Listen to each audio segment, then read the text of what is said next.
Miss Yearwood here, back at you with another story problem video. So today's story problem is going to be a little bit crafty because we're talking about something you can use for crafts. It's tiles. Do you guys know what tiles are? So tiles are basically like little flat, usually square pieces of material. It can be glass, it could be cork, it can be felt. It's just different materials, little square pieces that people can use for different things. Some people use it for floors in their home. Some people use it for their bathroom showers. And then there's some really cute decorative tiles, which are used for craft projects. So tiles is the units in this problem. Okay, before we get into the story problem, we need to make sure our bodies are ready. That means our feet need to be flat on the floor. Backs up nice and straight, eyes on the speaker and ears open. I'm checking. All right, you guys are looking so ready. I'm gonna read this problem to you guys 3 times, okay? You're gonna be looking for that important information to help us write our number sentence, okay? So let's get into this problem. Cheryl bought 44 tiles for a craft project. Then she went on Amazon and bought 36 more tiles. How many tiles does Cheryl have now? Cheryl bought 44 tiles for a craft project. Then she went on Amazon and bought 36 more tiles. How many tiles does Cheryl have now? Cheryl bought 44 tiles for a craft project. Then she went on Amazon and bought 36 more tiles. How many tiles does Cheryl have now?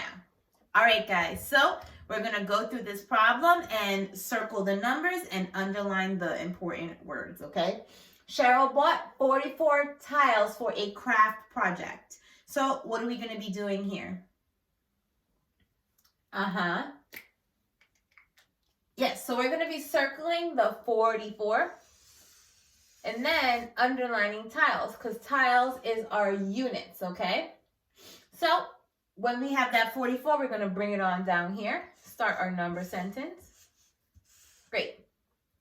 Then she went on Amazon and bought 36 more tiles. What's important here? Okay, so we're going to circle the 36 and underline more tiles. Now, that word more, does that mean Cheryl's going to be gaining tiles or losing tiles? More makes us think that she's getting more of something, so she's going to be gaining, right? So we're going to put a plus sign here.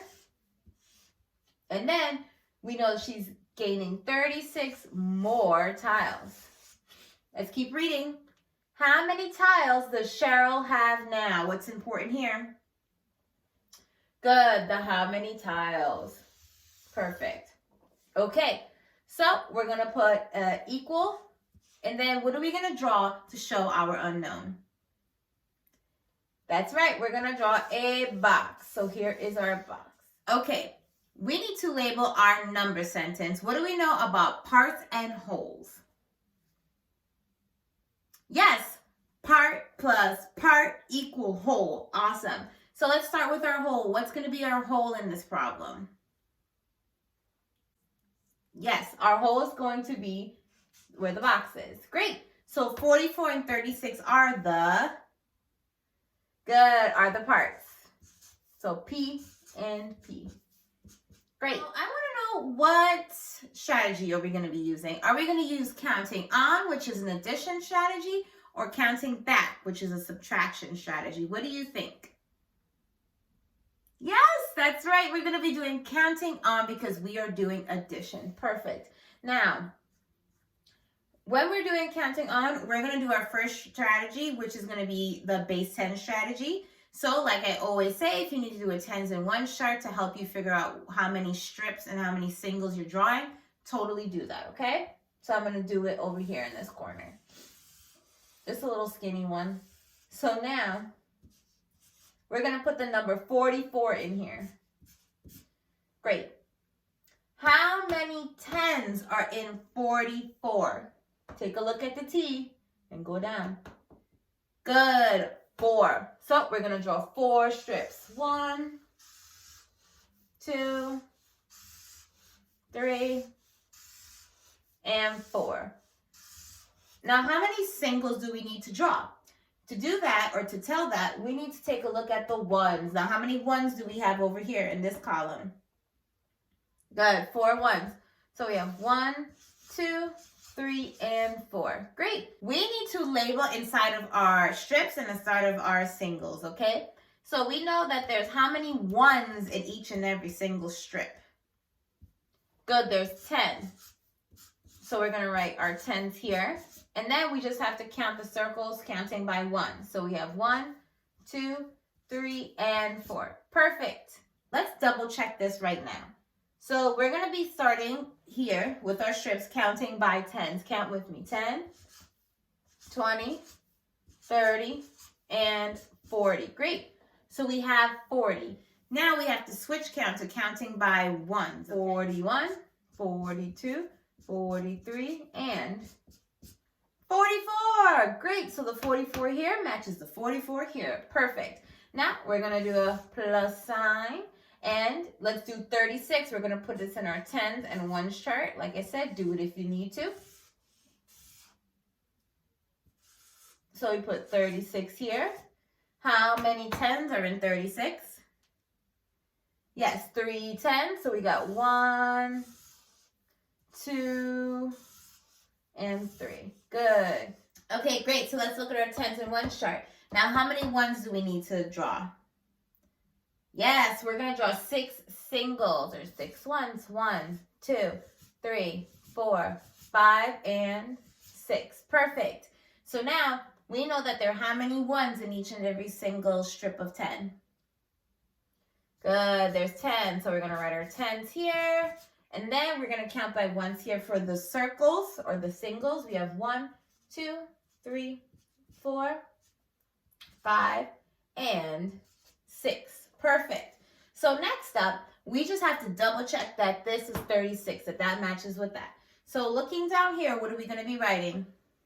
We're going to be counting by 10s. Count with me. 10, 20, 30, and then switch count to 1s. Go ahead. 31, 32, 33, 34, 35, and 36. Great. It matches. Now, we just have to count on here, okay? So we're going to start with the 10s first. So we're going to be counting at the top. Now, count with me. 10, 20, 30, 40, 50, 60, and 70. Great.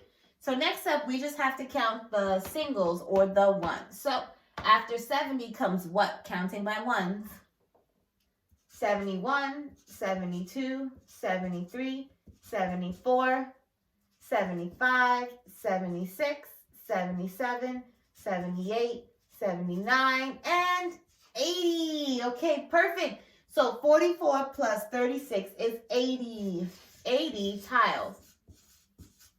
Perfect. Now, like I said, we want to use 2 strategies to make sure we're double checking our work. So we're going to use the part, whole model. So we're going to draw one right over here. And we know that the larger rectangle is going to be our whole. So I put a W right there. And then we know that these 2 smaller squares are going to be our parts. So what's the first part? Look at the P and match it up. 44. Great. And then what's the next part?